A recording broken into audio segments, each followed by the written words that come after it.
Continuamos en Hablando de Cine y ya está con nosotros Nacho Steinberg. Estamos esperando a Esteban Jasper. ¿Le dije bien? Muy bien, perfecto. ¿Vos sí, dije bien los nombres, porque yo siempre me equivoco.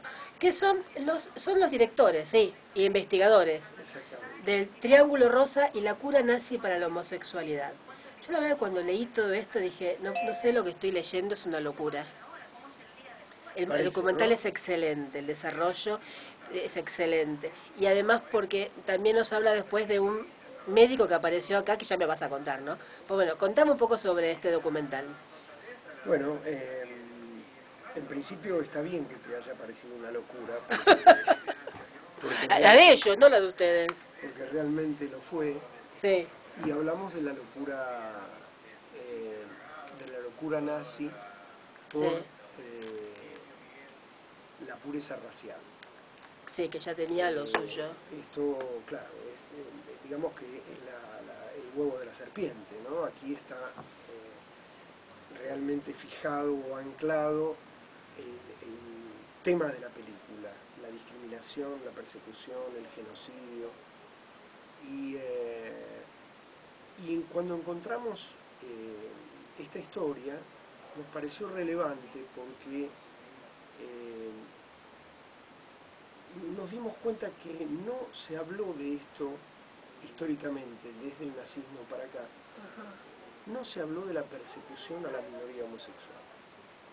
No, ¿verdad? No se habló. Y no se habló porque somos responsables de que no se hablara.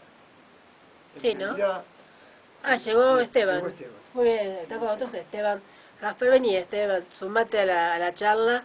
Así, le vamos dando un tiempito para que se acomode, que seguramente vino nadando o en bote, porque está todo terrible. Bienvenido. Estábamos hablando de los comienzos. Es cierto, retomando el tema, no se habló de la homosexualidad. Se habló muy poco, y no en profundidad. Se tocó el tema del homosexual durante la dictadura nazi, durante el nazismo, muy poco. Es cierto, es cierto. No en profundidad. Estábamos en realidad frente a la persecución de varias minorías que ellos suponían que eran peligrosas para la raza aria. Ellos comenzaron con los deficientes mentales. Claro. Después pasaron a los judíos, después a los homosexuales, a los gitanos, porque tenían la versión de un superimperialismo de la raza aria, que tenía que ver con la teoría del espacio vital, que ellos sostenían que los grandes países debían tener grandes territorios para poder expandirse, para poder crecer, porque el futuro iba a ser de las razas puras, fuertes y poderosas. Un delirio suprahumano, digámoslo así, ¿no? Y entonces, bueno, ¿qué sucede? Que la minoría judía, a partir de haber miembros del pueblo judío dispersos por el mundo, tuvieron de alguna manera la posibilidad de reavivar la memoria y de recordar el pasado para que no se volviera a repetir. Pero el tema homosexual fue mucho más difícil, porque aún aquellos homosexuales que no estuvieron en la Alemania nazi, que vivían en distintos países, vivían ocultos, porque la sociedad general no apoyó jamás. Yo creo que es muy reciente que los apoya y que los entiende y los respeta. Y no en todos los casos. Hay gente que todavía no entiende el respeto por el otro. Sí, hay como 60 países que tienen legislación penal contra la actividad homosexual. Eso no sabía que todavía existía.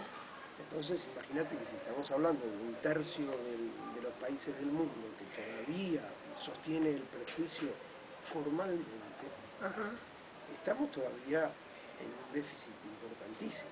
Claro. Frente a la igualdad de derechos, ¿no? Claro. Y Ahora, en un momento de la película, cuando estás planteando la homosexualidad, había también militares alemanes que eran homosexuales. sí, claro, claro. La guardia pretoriana de Hitler, sus primeros 20 amigos con el que hacen el putsch de Múnich en 1923, donde el Partido Nacional Socialista comienza sus actividades o se proclama en sociedad, digámoslo, aparece Hitler con 20 loquitos. Esta fue la primera imagen. Claro. Dentro de esos 20 loquitos estaban prácticamente todos sus amigos. De esos amigos había 2 o 3 que eran homosexuales declarados. ¿Pero qué sucede? Eso es lo que se llamó la fuerza de choque de la CSA, Sí. que fue el ejército particular de Hitler en sus comienzos.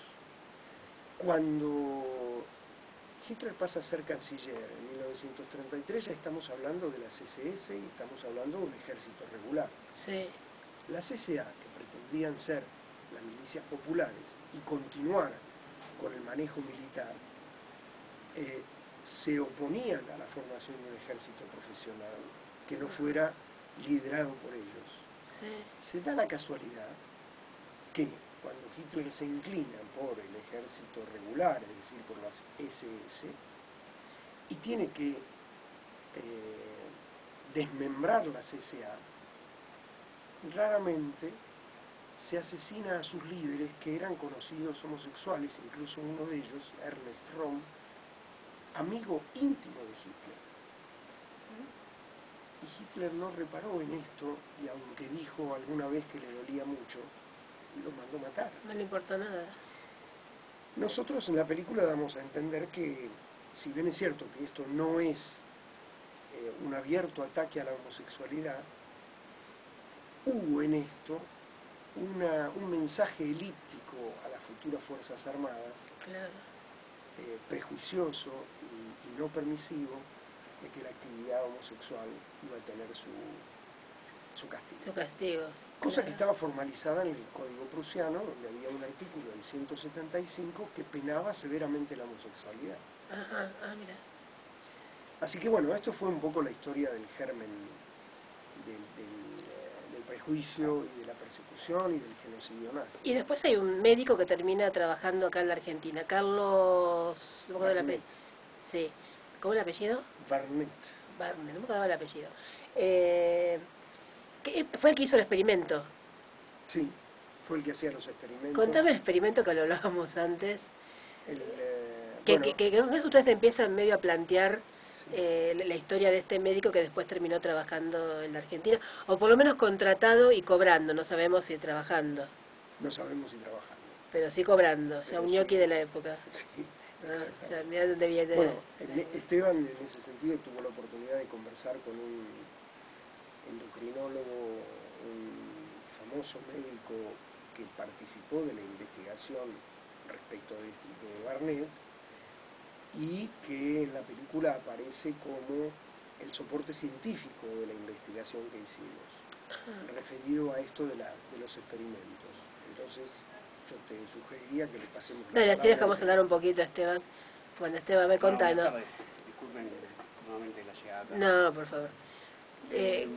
Sí, básicamente él es el médico Neil Hosby, que él era colega del primogénito de Barnett.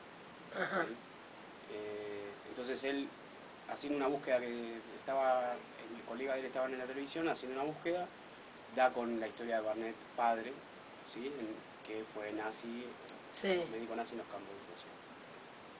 Él es médico endocrinólogo, especialista en testosterona, ¿sí? Y nos explicó, y eso se ve en el documental, paso a paso los detalles de cómo era la experimentación con testosterona. Claro. Básicamente, a principios del siglo XX, en las primeras décadas, nace el estudio de las hormonas. La ciencia estaba amaneciendo en esa temática, y empezaron a experimentar con gallinas. Sí. Entonces, ellos veían que cuando se le implantaba testosterona a las gallinas, les crecía la cresta. Sí. Y algunas cacareaban como gallo. Claro. Entonces, esa ciencia se llevó a la sexualidad humana, que Nacho me parece que siempre apunta perfecto el tema de que no es una sexualidad animal, sino que es una psicosexualidad. Sí, sí, eso que me decía justamente fuera del aire, ¿no? Claro, eso después igual si quiere que lo explique, que está bueno. Pero básicamente lo que interpretaron en ese momento era que si a la gallina le crece la cresta con la testosterona, eso establecía que por ahí en los seres humanos, en los hombres, los que eran homosexuales, les faltaba la testosterona. O sea, que se podía curar.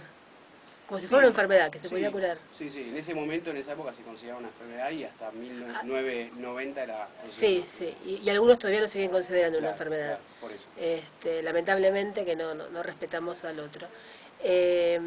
Sí, claro, que es lo que uno cuando lo ve en la película le causa gracia, porque no puede entender desde hoy lo que estaba haciendo este hombre, pero me imagino que los nazis que han experimentado con todo, ya de Mengele que han filmado cientos de películas y escrito cientos de libros sobre, es una ficción sobre él, ¿no?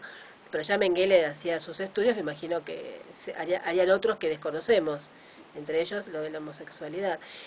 ¿Cómo sabían ustedes saben cómo sabían si la gente era homosexual? ¿Era por denuncias? En principio sí, se confeccionaban lo que se llamaban las listas rosas, que eran los acusados de prácticas homosexuales. Pero siempre hombres eran. Y porque lo que interesaban eran los hombres, las mujeres lesbianas, de todas maneras podían procrear. De hecho, el Estado alemán estableció casas para los chicos que nacieran fuera de su familia, sí. Que formó parte de toda esta experiencia genética. Ellos elegían a las mujeres más bellas y a los hombres de las SS más fuertes, más alemanes, más rubios, más ojos celestes, sí. como para perfeccionar la raza. Sí. De esas uniones, que no eran uniones amorosas, nacían chicos que eran criados en hogares especiales y eran los chicos del Estado. ¡Qué bárbaro! Esto también se sabe, pero poco. Muy pocos, muy pocos. Esto también se sabe poco. Creo que yo no lo conocía. Es una locura, visto desde hoy, me parece que en cualquier lugar es una locura. Sí, y uno de estos casos es, siempre lo comentamos porque además ella lo dijo, es una de las cantantes del grupo ABBA. Ah, mirá, no sabía. Sí, una de las dos chicas nació en esos hogares. Ah, me dejaste la verdad que desconocía todo esto. O sea, quiere decir que hay mucho más para investigar sobre el nazismo, ¿no? Que seguramente desconocemos. Sí, yo creo que la parte más importante la sabemos, ¿no? Sí, la que no tenemos que repetir, obviamente. La página negra de la historia de la sí, que hay que no repetir, no hay que repetirla. Contame sobre este médico, Carlos Bernet. Bueno, Carlos Este es el que hacía el experimento con la gallina. Él tiene esta idea de lograr mediante la aplicación de la hormona de manera sistemática el cambio de orientación sexual. Claro. Y entonces lo que él necesita es experimentarlo, porque en principio por más que esto tenga vicisitudes o tendencias científicas, primero es la hipótesis. Claro. Para verificar esa hipótesis hay que experimentar. ¿Llegó a experimentar con seres humanos? Claro. Sí. Por eso los nazis le dan el campo de concentración de Buchenwald. Ah, claro. Que es un campo de concentración que está cerca de Berlín, para que el tipo pudiera experimentar con tranquilidad. No me entra en la cabeza, qué terrible. Así que esta es la verdadera historia. Y cuando cae el régimen se viene para la Argentina. Cuando cae el régimen se escapa a la Argentina mediante lo que se llamó la ruta de las ratas, que era la salida de Alemania hacia el norte, hacia Dinamarca, cruzar la frontera de Dinamarca a Suecia y de Suecia a Sudamérica. Claro, Sudamérica fue un refugio para muchos alemanes, hay muchas colonias alemanas. Vos bien lo planteabas el otro día en Brasil, en Paraguay, en Argentina, hay muchas colonias alemanas. No quiere decir que todos eran nazis, no, obviamente. Venían muchos a refugiarse de la Segunda Guerra. Algunas que sí lo eran abiertamente. Otros eran nazis. Esa foto de 1938 en el Luna Park es muy fuerte. Es muy fuerte. Y que le contamos a la gente, es una reunión de los militantes nazis que estaban en el 38 en la Argentina, del Luna Park lleno. Es la reunión más multitudinaria que hubo fuera de Alemania. Es muchísimo, es muy fuerte ver esa fotografía. También hubo una colonia tristemente nazi en Chile, que es la colonia Dignidad. Ah, mira. Es una colonia en el sur, pasando Puerto Montt, que fue refugio de muchísimos criminales nazis. Claro, por acá también dicen que Bariloche, ¿no? De hecho, Guacolda, si bien es una ficción, muestra un poco también, Sí. la película de Puenzo, muestra también un poco justamente esa colonia nazi, ese movimiento nazi en Bariloche, si bien es una ficción, pero bueno, algo tiene, algunas Sí, cosas hizo. No nos olvidemos que independientemente de la ficción, el profesor Prifke existió, Sí. y era director del colegio alemán. Sí. En Bariloche, querido por la gente. Sí. Idolatrado, amado, porque era un gran educador, hasta que se descubre. Es más, la gente en ese momento no podía creer que él fuera un asesino nazi. Pero bueno, Woody Allen lo plantea humorísticamente en su película Zelig, de cómo el ser humano puede, igual que el camaleón, ser nazi entre los nazis, ser judío entre los judíos, Claro. ser homosexual entre los homosexuales, ¿no? Esta capacidad psicopática que tiene el ser humano, bueno, es una explicación para, por ejemplo, para este caso. Claro, claro. Y Guacolda pinta esto, aunque Guacolda en realidad se basa en Mengele, Sí, en la historia en una supuesta historia de la aparición de Mengele por Bariloche. Antes de irse a Brasil. Toca lo del colegio alemán muy lateralmente, sin explicar demasiado quién dirigía, claro, pero no era la historia, ¿no? Claro, sí, no, tampoco, pero digamos que lo plantea y lo deja ahí para ver. ¿Cómo surge la idea de hacer esta película? Vos contabas lo del teatro. Sí, yo estaba haciendo un espectáculo teatral que se llamaba El hombre de la cabina de cristal, una obra de Robert Shaw, un autor irlandés, que escribió esta obra que era muy interesante, que estaba referida al Holocausto. Sí. Y un día se me acercó Carlos de Napoli, un historiador experto en nazismo, y me dijo: tengo una historia para vos para que hagas una obra de teatro. Cuando la escuché y comencé a leer sobre esto, dije: esto no puede ser una obra de teatro, tiene que ser una película. Claro. Por las posibilidades que brindaba y porque el efecto multiplicador de la comunicación que puede tener un film no es el de una sala teatral. No, seguro. Entonces, ante la posibilidad cuantitativa de que más gente se enterara y más valor pudiera tener nuestra denuncia, dijimos: vamos a hacer una película. Claro. Y así nació la idea del documental. Claro, y la trabajaron juntos, ustedes Sí. dos. ¿Y fueron a Alemania? ¿Fueron a algún lugar? ¿Tuvieron posibilidades de investigar? Claro, estuvimos en Berlín, en Buchenwald, en el campo de concentración. Allí pudimos chequear todos los documentos que hay sobre Barnet, los informes de él, las firmas con su ratificación, Heil Hitler. Así que en ese sentido está todo documentado y lo encontramos, ¿no? Y estuvieron filmando, filman con un pariente, es el nieto o el hijo de Barnet, sí, ¿no? El nieto, el hijo del El nieto, claro. También es médico, y el hijo de Barnet también era médico, era neurólogo. Sí. Es como que una familia de linaje. Claro, que sigue. Bueno, el chico es muy joven, así que era el nieto, ¿cierto? Sí. Que estaba en Alemania. Estaba en Dinamarca. En Dinamarca. Se escribe un libro sobre Barnet que son 4 daneses. Lo interesante del documental es que nosotros quisimos plantear la narrativa a medida de lo que nos pasaba a nosotros. Porque nosotros íbamos, como hay tan poca información al respecto de la homosexualidad en la época de Berlín, mismo en el nazismo y las experimentaciones ni que hablar, entonces nosotros fuimos atando cabos de a poco. Sí. Y una cosa nos llevó a la otra. Entonces eso nos pareció interesante plasmarlo a nivel narrativo, lo que se vea en la película. Sí. Entonces en el documental se ve como nosotros arrancamos en Buenos Aires, cuando Nacho está en la obra de teatro, cerca de Nápoli, y a partir de eso nos lleva a investigar a un londinense que es activista de los derechos homosexuales. homosexuales, que él es el primero que denuncia. Él lee un libro de Robert Plant. Sí. Richard Plant, perdón. Robert Plant es el Led Zeppelin. Richard Plant, que hizo el Triángulo Rojo. ¿Sí? Sí. Entonces, él en los 90, al ser activista del LGBT, plantea la denuncia y escriba a 3 gobiernos. El danés, ¿sí? Porque Barnet era danés, al alemán, para pedir explicaciones sobre lo que hizo en Alemania, y ni más ni menos que al argentino. La época de los 90 reciben también acá una carta. Entonces, ese fue como nuestra primera escala del viaje y la narrativa de la película. Y ahí nos llevan a Dinamarca, porque los que escribieron el libro son los daneses, ¿sí? Y después a Buskeman, que es alemán, donde sucedió todo. Y después volvemos acá.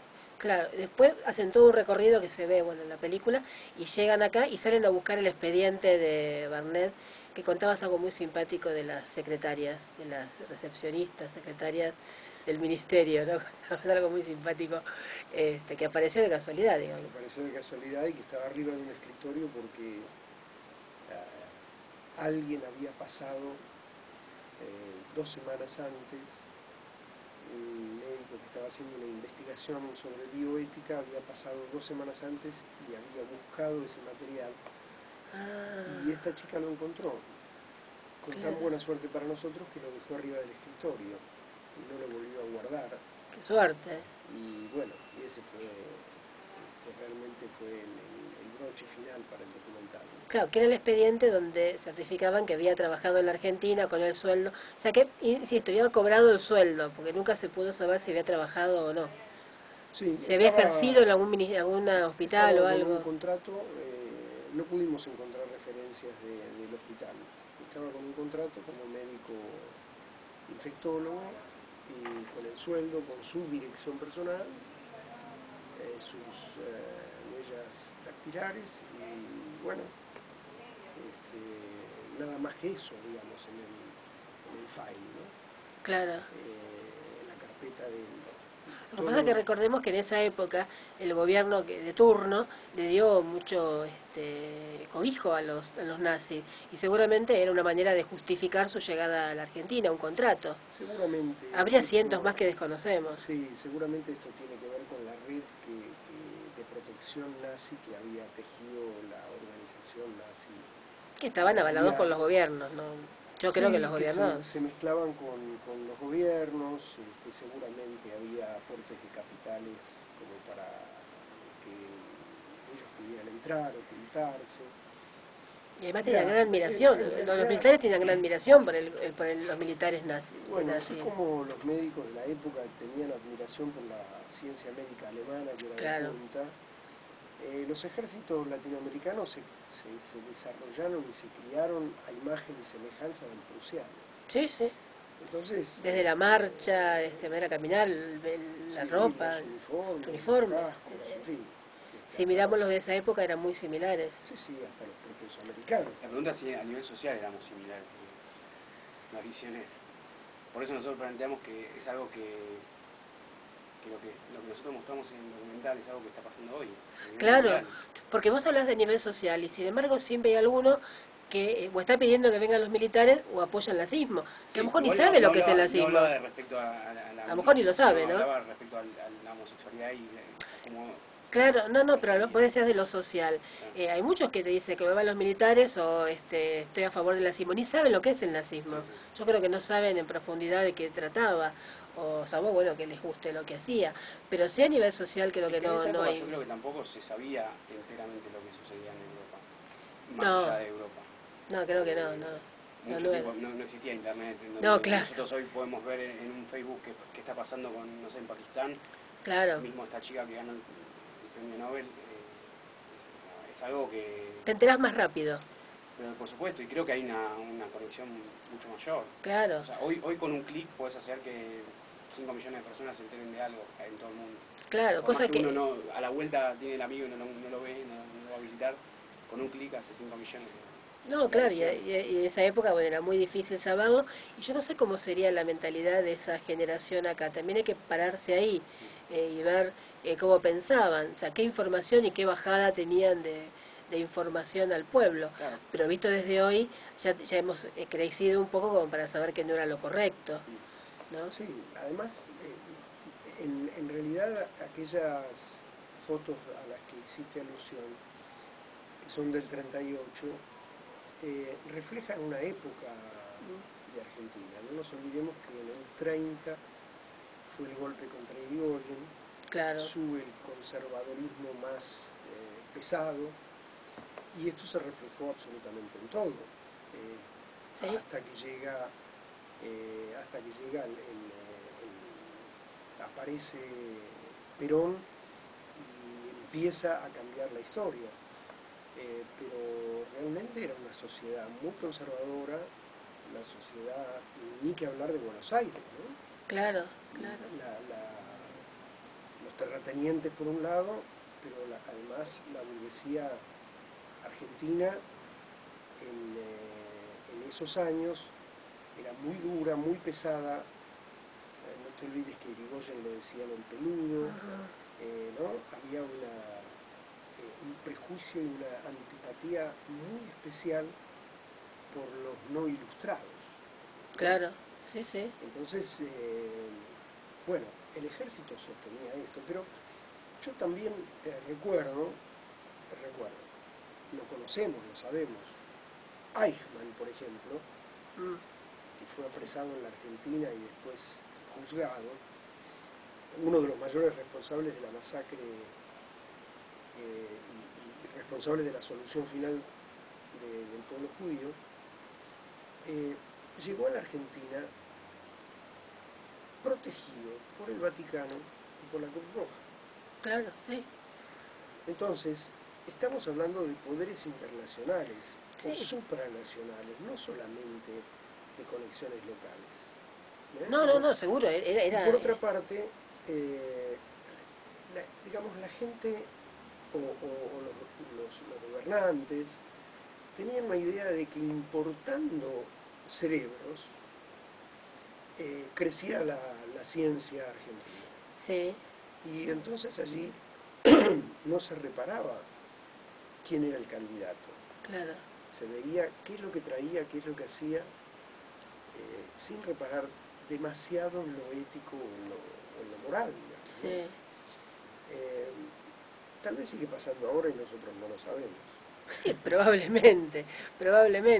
Pero bueno, uno está viendo lo que pasó para que no se repita. A mí lo que más me asusta cuando hablamos del nazismo, porque yo leo mucho sobre el nazismo, trato de entender qué es lo que hicieron hacer, que nunca lo entiendo, es cuando aparece alguien y te dice que es todo ficción, que nunca existió. Ustedes que estuvieron allá lo vieron y palparon realmente cuál había sido la historia. Sin embargo, a veces escuchás a alguno de España o de Argentina, de otros países que te dicen que es todo un invento, que no existieron los campos de concentración, que es una puesta en escena de Estados Unidos. Y uno no viajó, no sabe, pero es muy doloroso cuando lo escuchás, porque cuando escuchás a los que estuvieron, que algunos quedan vivos todavía, lo que cuentan es terrible, ¿no? Sí, claro, los sobrevivientes dan testimonio de lo que sucedió, ¿no? Negar el nazismo, negar el holocausto, negar los campos de concentración es un imposible, solamente una tendenciosa formación política puede llegar a pronunciarlo. La Claro, verdad es ¿viste? que ni vale la pena discutir demasiado. Yo una vez me encontré con Delía y le dije, ¿por qué sos? ¿Qué es esto de respaldar a Irán? Irán niega el holocausto, ¿no? ¿Qué te da esto políticamente? Y entonces me dijo, no, a mí no me importa que niegue el holocausto, yo lo que niego es la farándula que hace Hollywood con lo que a mí no me gusta es la farándula que hace Hollywood con el holocausto. Sí, pero una cosa es que vos digas, Hollywood juega con la memoria, y otra cosa es que vos digas el holocausto no existió, o que seas amigo de un tipo que lo niega. Claro. No, Claro. bueno, pero esto no tiene que ver específicamente con el holocausto, tiene que ver con cuestiones políticas. Yo tuve un amigo judío, así que... Claro, ¿entendés? claro, sí, Entonces, no, para colgarlo. bueno, claro. está bien lo que dice. Inexplicable. Está bien lo que dice de Hollywood, pero en definitiva también el cine de alguna manera, por más que sea ficción y sea muy ficcionado, ayuda a que la gente salga a pensar y a buscar información. Porque la tuya usted es un documental, pero cuando hace una ficción Hollywood, también ayuda para que la gente piense y lo debata. El tema A mí me parece, ¿no? Sí. Lo que pasa es que a veces hay mucha gente que no hace el segundo paso de ir a indagar. Pero te dejó la semillita. Está bien, pero piensa que arma su visión de la historia o del mundo a través de una película. Sí. Es un problema, es decir, más las películas tendenciosas, si se quiere, o películas que realmente no reflejan lo que no hablo de que sea objetivo, pero hay películas, por ejemplo, americanas, sin nombrar alguna, que hay un enemigo que no se ve. Ellos están, se los nombra, pero en ningún momento uno ve a ese enemigo. Entonces es como realmente solamente un lado, si se quiere, de la campana, y realmente es como que hay gente que forma la historia y transmite esa historia a partir de películas. Y es un problema. No, lo bueno sería que, lo que yo siempre aspiro, ¿no? Que alguien lo vaya a ver y siga investigando después. Sí, seguro. Que decir, uy, qué bueno, esto, mira, termino de ver el documental de ustedes y bueno, a ver qué pasó, yo no me enteré, que empieza a investigar a ver qué fue lo que pasó. Es que justamente cuando... Ese es el objetivo. Por eso últimamente me parece que hay un despertar de un consumo de cine que no es solamente, si se quiere, el americano. Sí. Y uno descubre historias nuevas. Una historia como la de Huacol, la nacional, te va a dar una imagen sobre Mengele, por ejemplo, que no es una imagen que nosotros estamos acostumbrados a ver de un nazi. No. ¿Sí? Entonces, Guacola o La Caída, la de Hitler, o algún que otro. Entonces muestra, sin dejar de lado quién fue el personaje en la historia de la humanidad, muestra un lado que no es objetivo, pero es posible. Claro. Es posible, no es que es enteramente malo. Claro. Y hay que condenarlo. Hay una... O sea, no quiero que se confunda esto, pero siempre hay varias versiones de una misma historia. Sí. No solamente los que ganan. Que eso es lo bueno, que tengamos varias versiones, para uno pueda analizar. ¿Cuánto tiempo le llevó filmar la película? ¿Con investigación y...? Casi 4 años. Ah, lleva tiempo. Sí. Casi 4 años porque, aparte de la investigación, está la realización, el buscar amigos, familiares, para que nos ayuden. Sí. No es fácil. No. Cine independiente, sin apoyo oficial. Claro. Así que bueno. Sí, cuesta mucho. De todas maneras, quisiera volver un segundito sobre lo que decías antes. A mí me parece que el dato testimonial es muy importante. Y esto es lo que hay que tratar de lograr, más allá de una película, más allá de transmitir a través de una ficción. Me parece que hay que interesarse por poderse encontrar con algún sobreviviente y escuchar la historia face to face, ¿no? Cara a cara. Y esto nos da la pauta de lo que sucedió. Esto es lo que realmente nos da la pauta de lo que sucedió. Porque cuando tenés ante vos la imagen del dolor y del recuerdo y de la memoria del país que sea, ¿sí? Te puedo contar que ciudades enteras de Grecia, por ejemplo, fueron llevadas en trenes, toda la población judía fue llevada, 40.000 personas llevadas en trenes directo a Auschwitz, por ejemplo, donde fueron asesinadas. Esto excede toda lógica humana. Acá discutir eso es una locura demencial y no vale la pena ni siquiera entrar en esta discusión. Yo creo que lo que hay que tener más en cuenta es que los nazis no fueron marcianos, sino seres humanos. Es lo que decía antes Esteban. Nuestros dictadores tenían familia. Nuestros dictadores volvían a casa después de ordenar la muerte de chicos en la ESMA y jugaban con sus nietos. Eran excelentes padres y abuelos, seguro. Visto desde ellos, ¿no? Entonces, yo siempre hago el ejemplo de ver a Hitler jugar con su perro. Claro. O sea, la típica imagen de mostrar que Es tierno, es bueno. Es un ser humano. Después todo lo que se hizo a partir de su, no sé, su proyecto de poder y todo eso va más allá. Pero en el fondo es un ser humano como cualquier uno de nosotros. Claro, pero le sale la parte mala de uno. Como no somos solo instinto, la cosa no pasa por ser bueno o malo. Tenemos millones de caras en nuestro comportamiento que tienen que ver con nuestra psicología. Entonces un tipo puede ser un asesino serial y volver a la casa y decir cómo trabajé hoy. Claro, no, seguro. La verdad que nunca. Seguro. La Y otra había cara. mandado al horno crematorio a 300 personas. Y después había dado la orden para que saquen los cadáveres y los incineren. Claro. Y los diseminen por el terreno. Esto, ¿cómo se explica? ¿No? Sí, ahí tendríamos que empezar a indagar un poco a Freud, ¿no? Que nos diga qué le pasa a la cabeza del ser humano, que es imposible entenderla, porque esto es lo que veamos. Él lo ve jugar con el perrito y decía, ay, si juega con los animales tiene que ser bueno. Pero como decís vos, antes firmó una sentencia, pero sentencia de inocentes. O una cosa es más sentencia de alguien que mató al otro, o que sí, bueno, hizo algo que va en contra de los principios. Ese es el problema, porque es muy difícil encontrar el equilibrio claro. en esa balanza. Porque nosotros hablamos,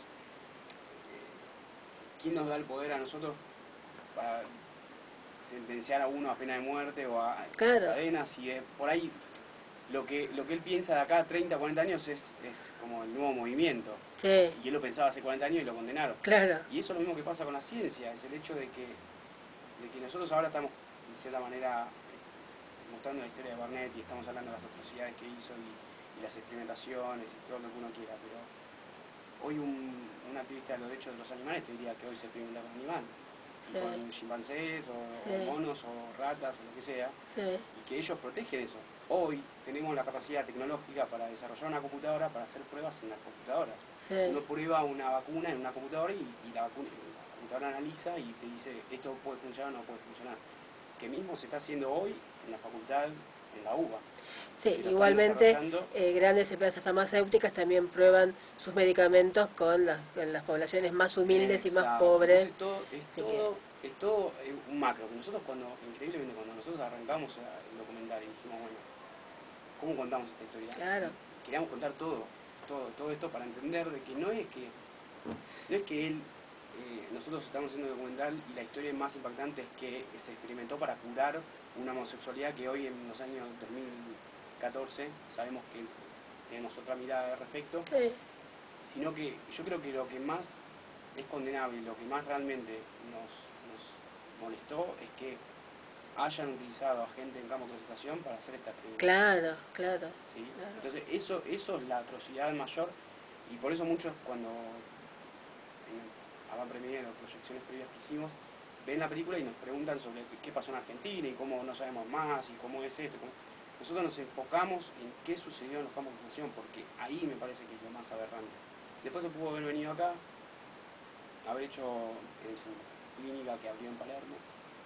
Claro, después continuó y no sabemos. Trabajó de vuelta en la cura, no lo sabemos. Claro, no lo sabemos, no quedó registrado, claro. No hay nada. O quizás fue un médico más, un endocrinólogo. Hoy por ahí uno va a tratarse con un médico y es como dice Nacho, en vez de volver a la casa y jugar con sus nietos, vuelve a su super laboratorio oscuro y hace experimentos, claro. Entonces, sí, que no sabemos, ¿cierto? Entonces, me parece que lo que nosotros planteamos en el documental es despertar la inquietud en el espectador y que se converse, sin tabúes. Si en los años 20 había una apertura sexual, como ahora es más reconocida y hay un matrimonio igualitario, es como más fácil y más liberador hablar, ¿no? Lo que despierta el documental, y nosotros notamos eso en la gente que después tuvimos las charlas, es que quieren saber más, y es lo que decías justamente vos. A mí me parece interesantísimo, y eso es lo que nosotros hacemos con el documental, es darle la posta al espectador, y queremos ir a instituciones como para que esto se converse. Nosotros no tenemos la respuesta con el documental. No, nadie, pero bueno, entre todos podemos buscar algo y seguir recordándolo para que nunca más se repita. Esto es lo que nunca más se repitan esas cosas. Bueno, las películas estrenan mañana, ¿en qué salas? Una Albama. Una es el Bama, linda sala esa. en Diagonal Norte 1150, en Cerrito y Libertad. y la otra sala por la que salimos es el Arte Multiplex de Belgrano, de Avenida Cabildo. Ah, lindas salas. Sí. Lindas salas. Salas de lago. Así Sí, que, sí. bueno, mucha expectativa, mucha emoción y vamos a ver qué dice la gente, porque a veces, ¿sabés cómo es esto del cine y del teatro? A veces los críticos están muy de acuerdo con el producto y el público les da la espalda, o al revés. O al revés, La crítica lo denosta y el público va. Porque en 20 años va a ser una película de culto, seguramente. No, pero es muy interesante. Después podés llevarla a algunos lugares para que lo vean, ofrecerla en algunos centros culturales con el tiempo, cine debate.